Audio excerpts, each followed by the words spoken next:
Hello everyone, I'm going to show you how to set up your Arris router. And before I start, I want to remind you that if my video will help you, please support my work.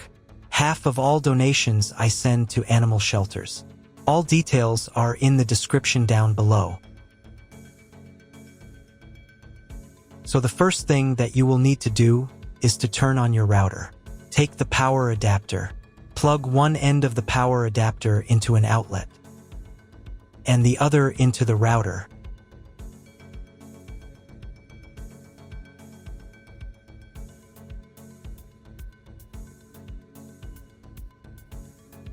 When the router is turned on, the power indicator will be lit. It may take a few minutes for it to completely turn on. Next, plug the cable from your internet service provider or from your modem into a special internet port. Now you need to restore the router to its factory settings.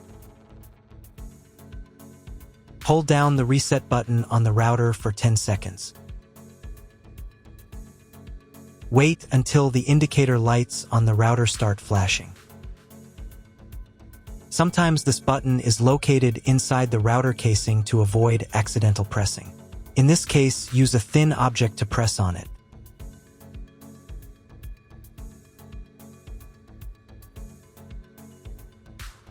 The router will restart, and the settings will go back to their original factory defaults. Plug one end of the Ethernet cable provided with the router into one of the LAN ports.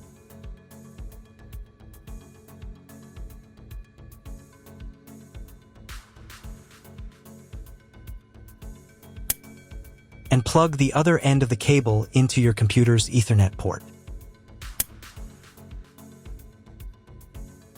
Wait a few minutes for connection.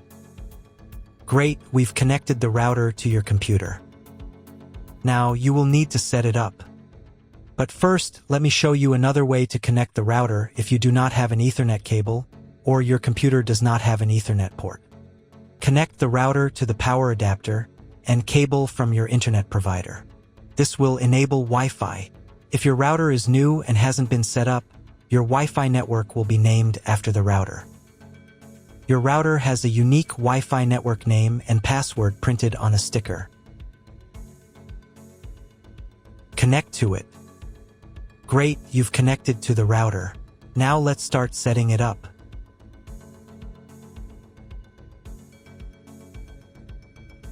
First, open your web browser and visit the URL you see on the screen. Use the URL bar instead of the search bar.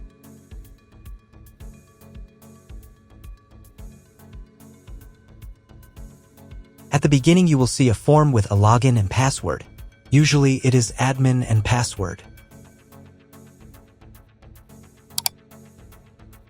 If these credentials are wrong, then find label on your router. The credentials are often printed on the bottom of the device.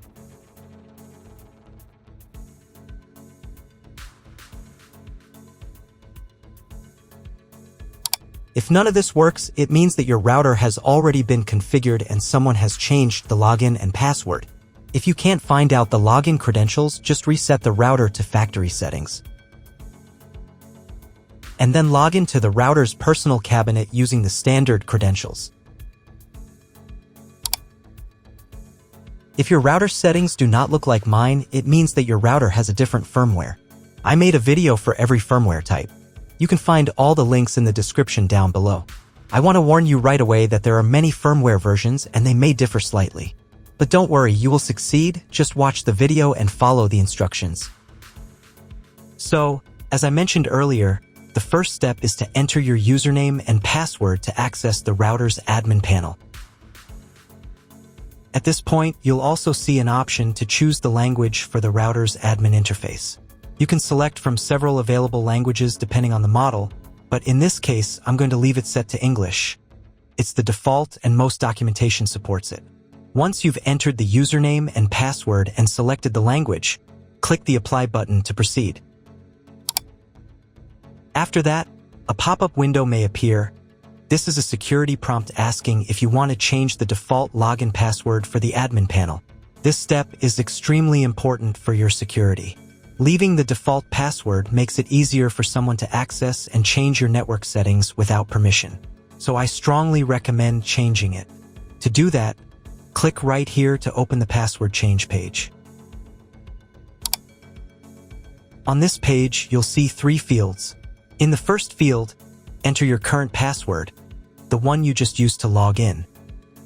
In the second field, type your new password. Make sure it's strong and hard to guess. And in the third field, retype your new password again to confirm it.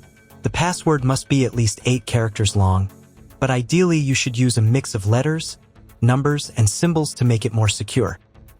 You might also see a field labeled Login Timeout. This setting determines how long your session in the router's admin panel will remain active when you're not using it. For example, if you set the timeout to 900 seconds, that's 15 minutes, and you don't interact with the interface during that time, the system will automatically log you out. This feature helps protect your router from unauthorized access in case you leave your computer unattended while logged in. Once you've made all the changes, click Apply to save them.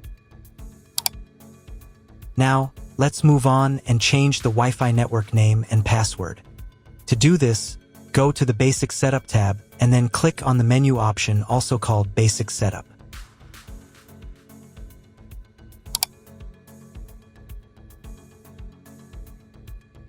In this section, you'll see a field labeled Wireless Network Name. Here you can enter a custom name for your Wi-Fi network.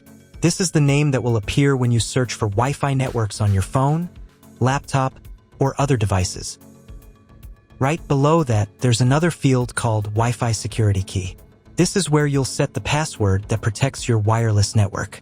Just like the admin password, the Wi-Fi password must be at least 8 characters long, and it's best to include a combination of upper and lowercase letters, numbers, and symbols. If your router supports dual-band Wi-Fi, you'll see similar options for the 5 GHz network as well. You can change the name and password for that network too, or simply copy the same ones if you want all devices to connect automatically. If you don't need one of the bands, for example, if you want to disable the 2.4 GHz or 5 GHz network, you can do that here as well.